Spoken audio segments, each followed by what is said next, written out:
Hey, this is David, and today I'm going to show you how to test the timer on an electric Whirlpool dryer that is not heating.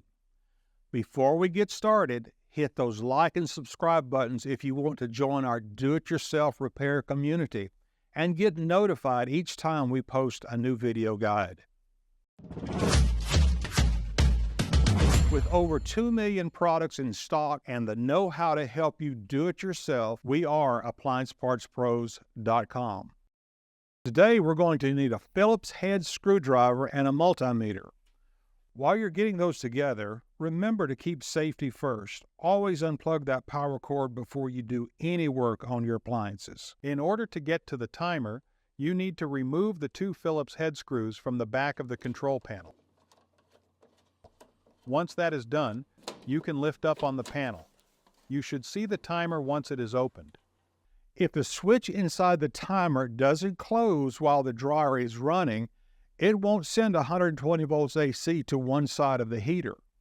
In other words, the element is only getting partial voltage. Since it needs 240 volts AC, 120 from the timer and 120 from the motor circuit to work properly. Set your multimeter for continuity and check across the 2 terminals. You should have continuity here, which means the switch is closed and sending voltage to one side of the heater. If there's no continuity, you will need to replace the timer. Once you are finished, don't forget to close the lid and put the 2 Phillips head screws back into the top panel. And don't forget to plug your dryer back in.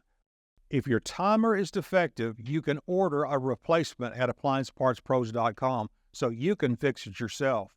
Most orders arrive in just a few days, and we've got thousands of videos to make installation a breeze. We also want to hear from you. Drop a comment below to let us know how the testing and repair process went. And if you haven't already, hit those like and subscribe buttons. Thanks for joining us today, and we'll see you next time.